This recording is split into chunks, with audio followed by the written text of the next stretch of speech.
Well, praise the lord.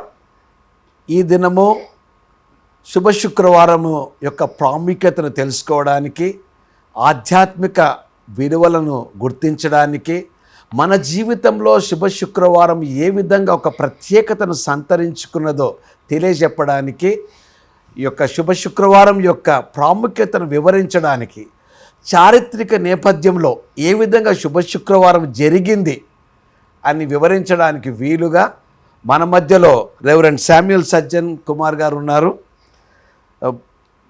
వారు lead pastor new life Baptist church Ramanthapur. అంత మాత్రమే కాకుండా వరల్డ్ బ్యాప్టిస్ట్ కౌన్సిల్ మెంబర్గా కూడా ఉన్నారు వారు. Thank you sir for being a part of this wonderful dialogue.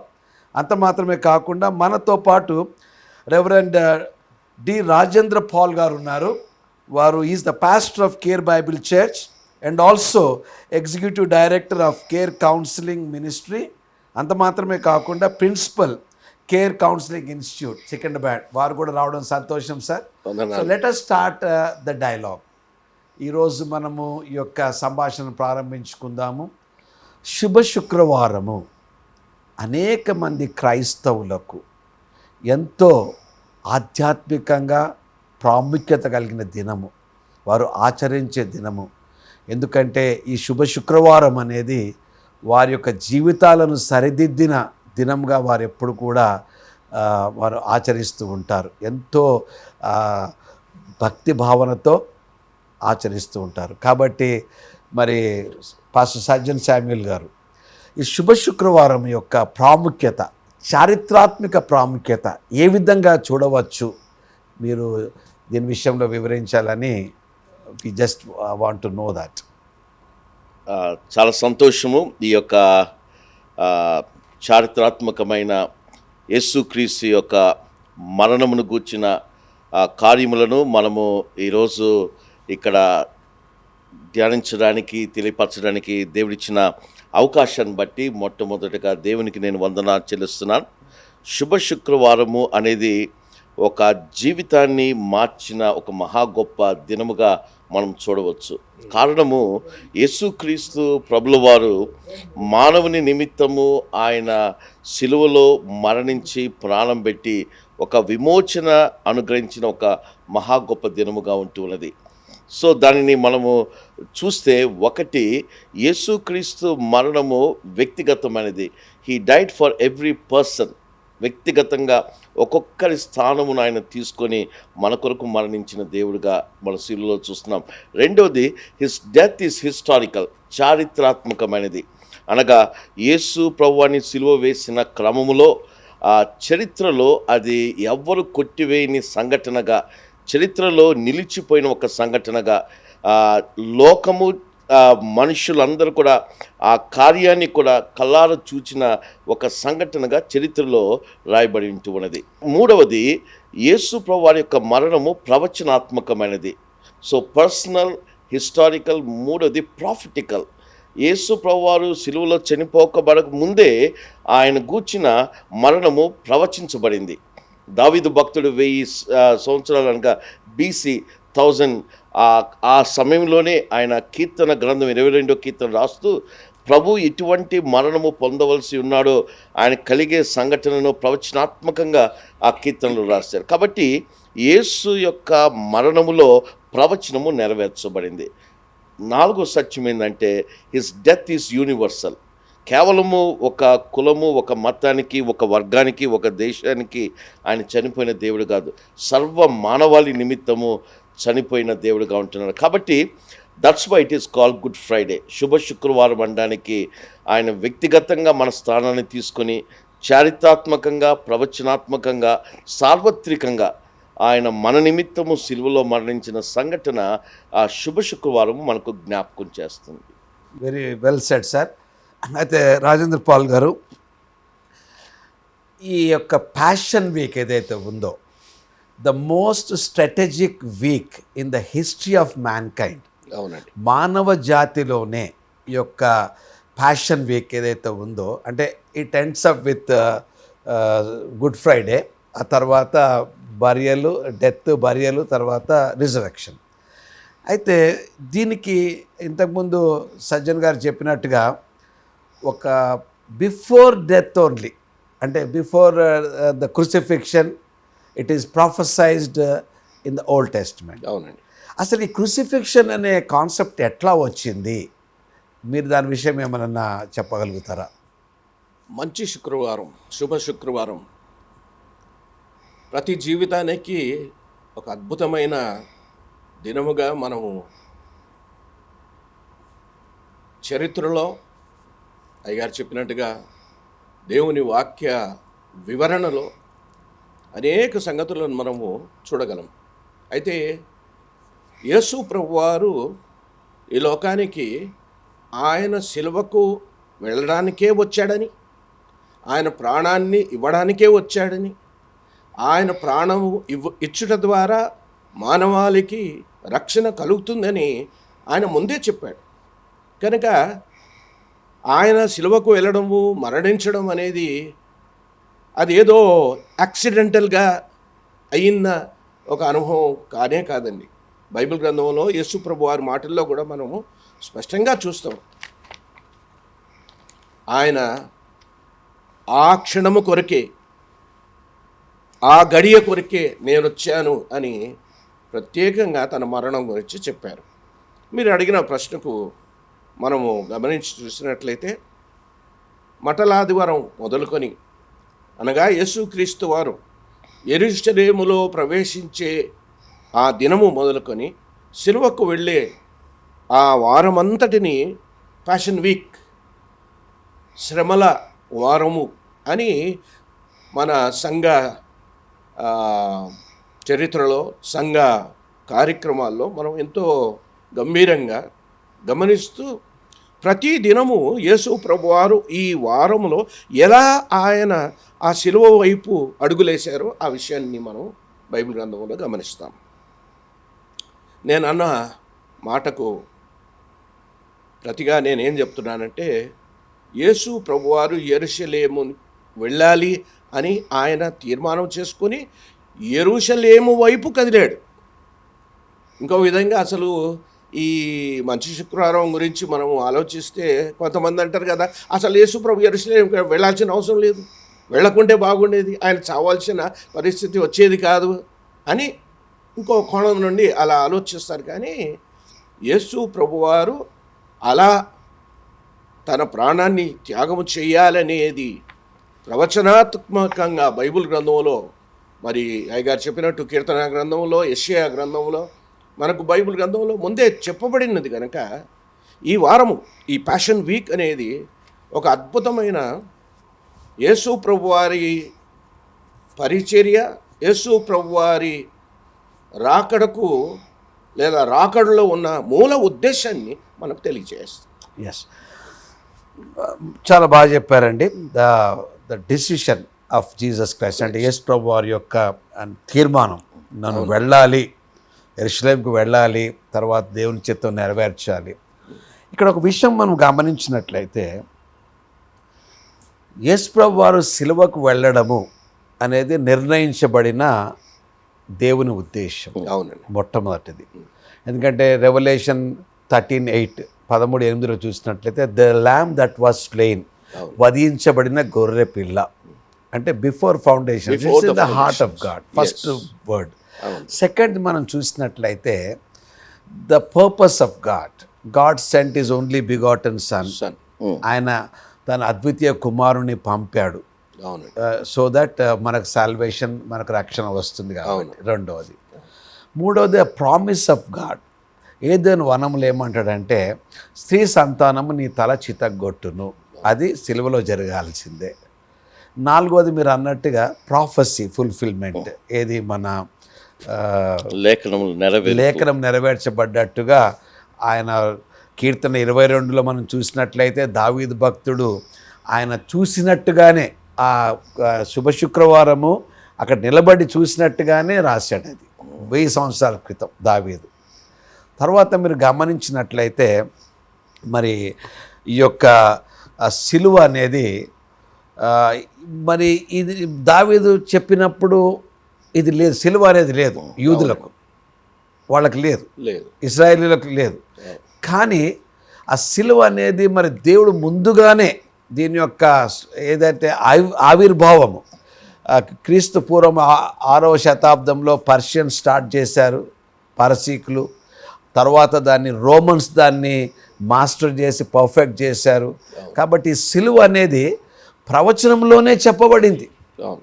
ఏమనంటే వారి నా కాళ్ళకు చేతులకు మేకులతో దింపారన్న ఒక భావన వచ్చేటట్టుగా తీశారు. కాబట్టి హిస్టారికల్గా మీరు కూడా చూసినట్లయితే దీని యొక్క ప్రాముఖ్యత అనేది గుడ్ ఫ్రైడే ఏ విధంగా జరగబోతుంది అనేది మనము దేవుడి యొక్క ఆ ఏర్పాటు అనేది మనము చూస్తూ ఉంటాం. తర్వాత ఇంకో విషయం అండి, మరి యేసు ప్రభు వారు సన్హెద్రిన్ సభకు వెళ్తారు. సన్హెద్రిన్ ఏంటి? యూదులకు అత్యున్నతమైన ప్రధాన సభ అది. ఆ సభలోనే అన్నీ జరగాల. కానీ వారు యేసు ప్రభు వారిని మరి స్టోనింగ్ టు డెత్ అనేది ఒకటి ఉంటుంది కదా, వాళ్ళకేంటంటే యూదులకు రాళ్లతో కొట్టి చంపబడాలి. మరి ఎందుకు అది చేయలేకపోయారు? కోర్స్ వాక్యంలో అయితే వాళ్ళు చెప్తారు, మన యోహాను 18 ఏంటంటే మాకు క్యాపిటల్ పనిష్మెంట్ లేదు అని అంటారు. సో ఏ విధంగా మీరు ఈ యొక్క జూయిష్ సన్హెద్రిన్ సభ, రోమన్ గవర్నమెంట్ను మీరు బ్యాలెన్స్ చేస్తారు? ఈ యొక్క వారి యొక్క పాత్ర ఏ విధంగా ఉంది యేసు ప్రభు వారి సిలువ విషయంలో? 2 ప్రాముఖ్యమైన విషయాలు ఇక్కడ మనం అర్థం చేసుకోవాలన్నా. ఫస్ట్ సెంచురీ అనగా అప్పటికే రోమా ప్రభుత్వము యూదులను పరిపాలిస్తుంది. జూడియా వచ్చే లోపలికి it was direct under the control of the Roman government. ఎప్పుడైతే రోమా ప్రభుత్వము యూదులను పరిపాలిస్తున్నప్పుడు వాళ్ళు చేసిన మొట్టమొదటి they revoke the powers of the Sanhedrin. They revoked it అనమాట. ఆ తర్వాత వాళ్ళకు అటానమస్ బాడీ అయినప్పటికీ అంతర్గతంగా మతపరమైన వాటన్నిటినీ వారు తీర్మానం చేసుకోవచ్చు, లేక వాటి గురించి డిస్కస్ చేయొచ్చు. కానీ క్రీస్తును సిలువ వేసే ఆ క్రమంలో వారికి అధికారం లేకుండా పోయింది. కారణము మోషే ధర్మశాస్త్ర ప్రకారము ఎవరైనా నేరం చేస్తే రాళ్ళతో కొట్టి చంపాలి. అది మోషే ధర్మశాస్త్ర బోధించే సత్యము. కానీ ఇక్కడికి రాగానే they are unable to crucify or give a punishment to Jesus. ఎందుకంటే అది చేయాలి అంటే they need permission of the Roman governor. కాబట్టి ఈ యూదులు అందుకనే వాక్యంలో చూస్తే ఆయనను పట్టుకొనడానికి ప్రయత్నం చేశారు. ఆయన ఎలా హింసించాలి లేక చంపాలని వారు ఆలోచించుచుండిరి అని దేవుని వాక్యంలో మనం చూస్తున్నాం. సో ఆ క్రమంలో they don't have a legal authority to punish Jesus Christ.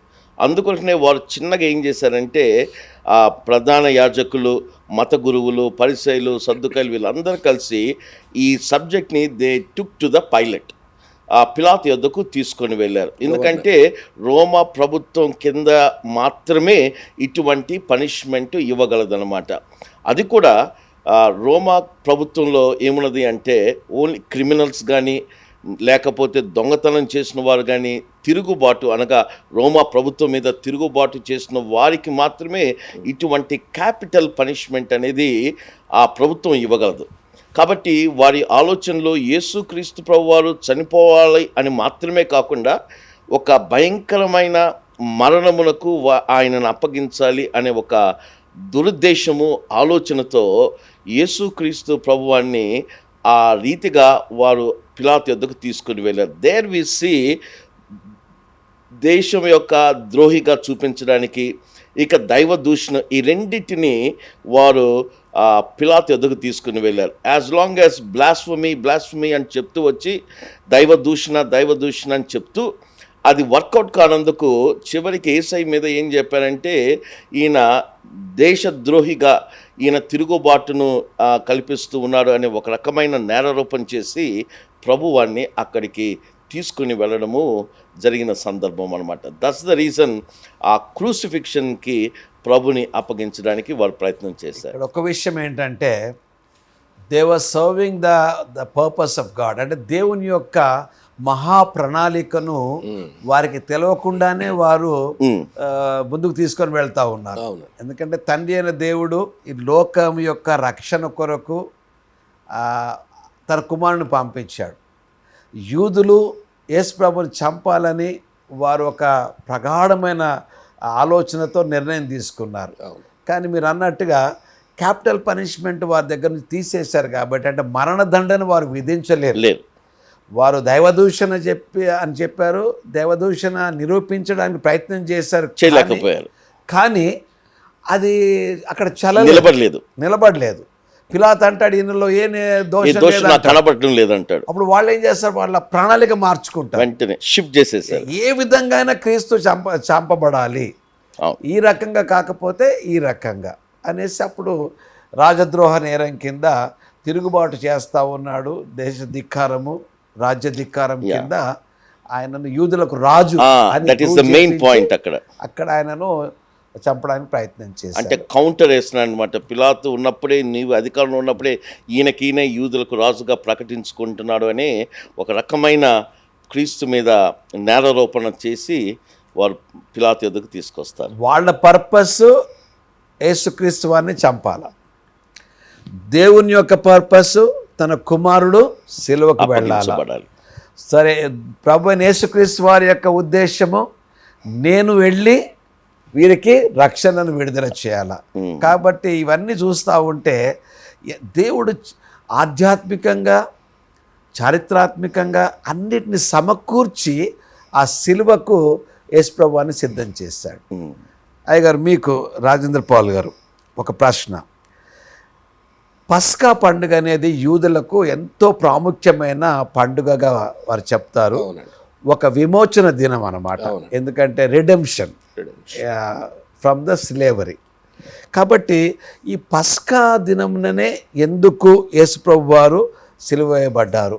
పస్కా పండుగ మీరు అన్నట్టు దేవుని ప్రజల విమోచనను వారికి జ్ఞాపకం చేయుటకు వారు అలా ఆచరించేవారు. యేసు ప్రభు వారు కూడా తాను జీవించిన జీవితకాలంలో ఆయన కూడా పస్కాను ఆయన ఆచరించినాడు అనే విషయాన్ని మనం బైబిల్ గ్రంథంలో యేసుక్రీస్తు వారి జీవితంలో కూడా చూడగలం. మరి అయితే యేసు ప్రభు వారు ఈ లోకానికి వచ్చినప్పుడు ఆయనను పరిచయం చేసిన బాప్తిజం ఇచ్చి యోహాను యేసు ప్రభు గురించి ఏమన్నాడంటే, ఇదిగో లోక పాపము నిమిత్తము మనకు ఇవ్వబడిన దేవుని గొర్రెపిల్ల అని యేసు ప్రభు వారిని ఆయన లోకానికి లేదా అక్కడున్న ఇశ్రాయేల్ ప్రజలకు పరిచయం చేశారు. యేసు ప్రభు వారే పస్కా పశువుగా అలా ఆయన తన ప్రాణ త్యాగం చేయడము అనే విషయం అయితే చాలా అద్భుతమైన ఒక గొప్ప సత్యం. హెబ్రీయులకు రాసిన పత్రికలో 8, 9, 10 అధ్యాయాల్లో చాలా చక్కగా గ్రంథకర్త యేసు ప్రభువారు బలిపశువుగా మానవాళి రక్షణ కొరకు ఆయన తనను తాను త్యాగము చేసుకొని మనం ఇప్పుడు మాట్లాడుకుంటున్న శిలువ మరణానికి అప్పగించుకున్నాడు. కనుక పస్కా పండుగకు ఇశ్రాయేలు ప్రజలలో ఉన్న ఉద్దేశానికి యేసుక్రీస్తు వారిలో నెరవేర్పుకు చాలా దగ్గరి సంబంధం ఉంది. ఇంకా దాంట్లోనే మనము దేవుని నిత్య ప్రణాళిక యేసుక్రీస్తు వారిని మనకు ఒక బలి పశువుగా ఆయనే మన రక్షణకు కారణభూతుడిగా చేయడానికి తాను ఈ లోకానికి వచ్చి తన్ను తాను రిక్తుడిగా చేసుకొని తన ప్రాణమును త్యాగము చేసిన కారణం బట్టి మనకు రక్షణను కలుగజేశాడు. ఆమేన్. చాలా మంచిగా చెప్పారండి. పస్కా యొక్క రిలవెన్స్ అన్నమాట. ఏ విధంగా ఆ పస్కా పశువు యేసు అనే మనం వాక్యంలో చూస్తూ ఉంటాము. అయితే ఒక విషయం మీరు గమనించండి, మనం చూసినట్లయితే it all started with triumphal entry. ఏది, ఆయన ఆదివారము యెరూషలేంలోకి వెళ్తాడు ఫస్ట్ రోజు. అవునండి. వెళ్ళిన తర్వాత సోమవారము దేవాలయాన్ని క్లీన్ చేస్తూ ఉంటాడు, శుభ్రపరుస్తాడు. మొత్తం దాని శుద్ధీకరణ. ప్రక్షాళనగా శుద్ధి చేస్తూ ఉంటాడు. అంటే అక్కడ ఉన్న అక్కడ వ్యాపారం, నా తండ్రి ఇంటిని వ్యాపారటిల్లుగా మార్చారు.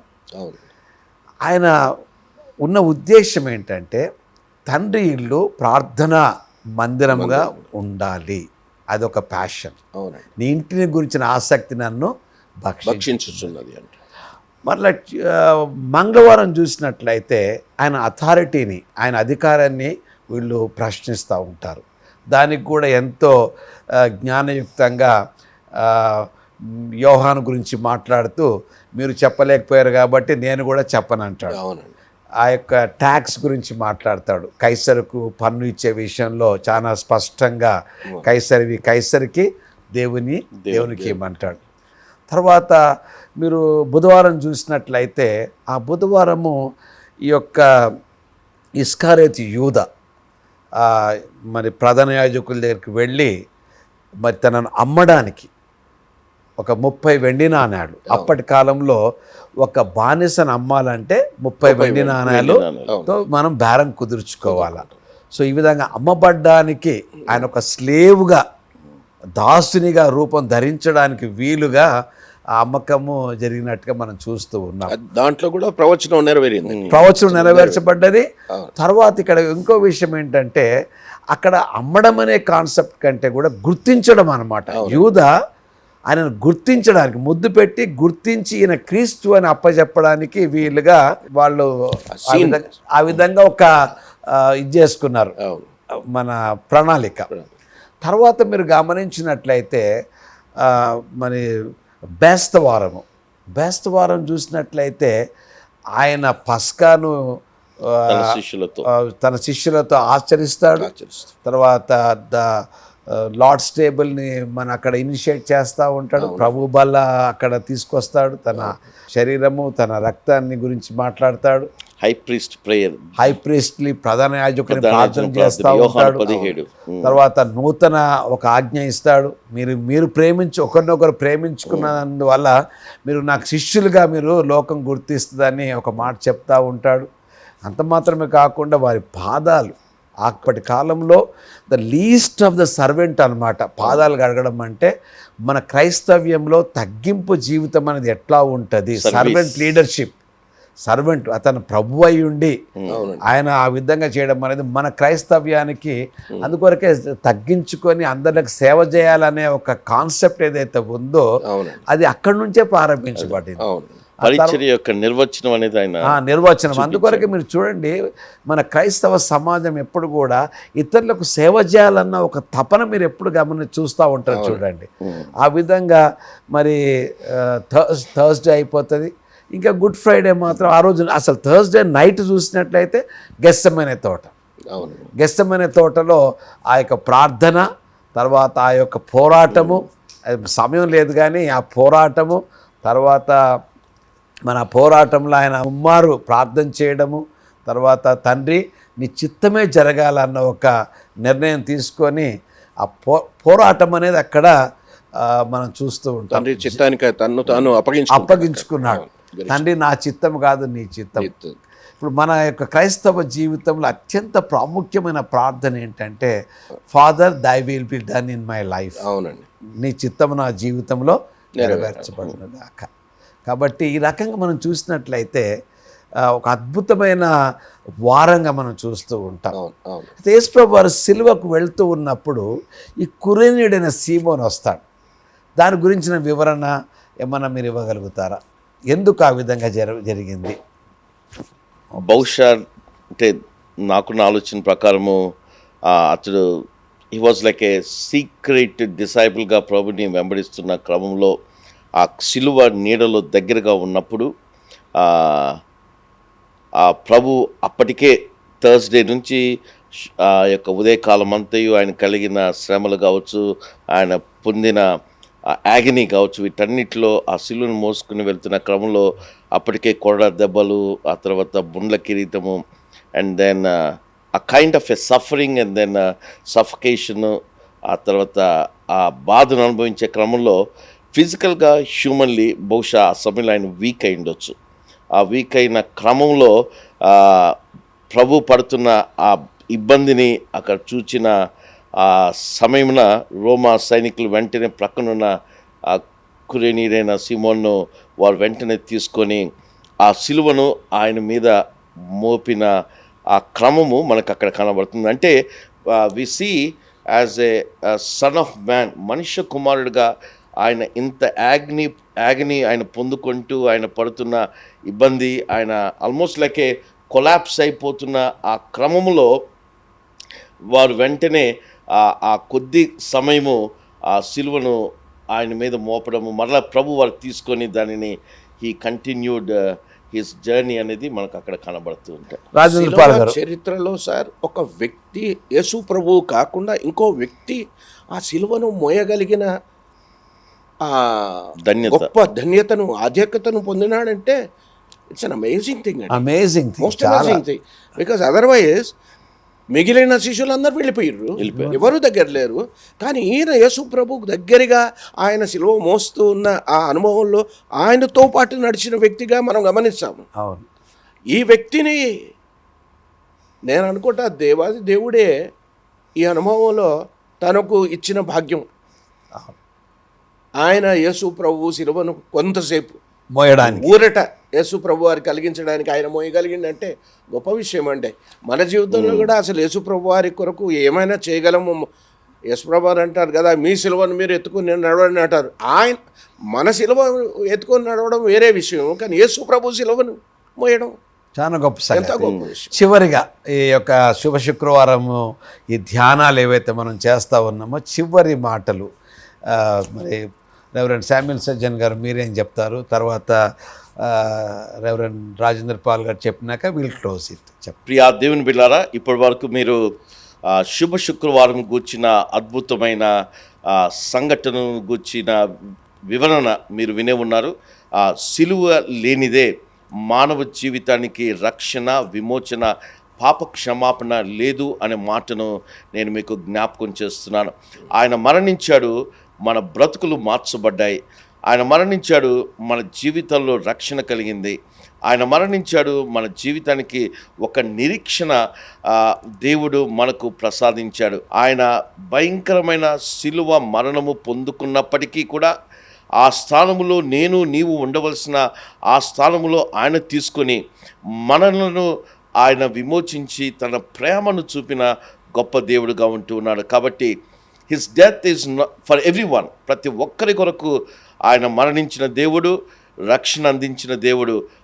మరణమును ఆయన ఒక శాసనముగా ఇవ్వబడినప్పుడు దానిని సిలువలో తండ్రి చిత్తాన్ని నెరవేర్చి ఒక గొప్ప నిరీక్షణ ఇచ్చిన దేవునికి నీవు నేను వందనస్తులము అనే మాటను జ్ఞాపకం చేస్తూ దేవుడు మిమ్మును మీ కుటుంబాలను దీవించాలి అని దేవుని సేవకునిగా కోరుచూ ఉన్నాను.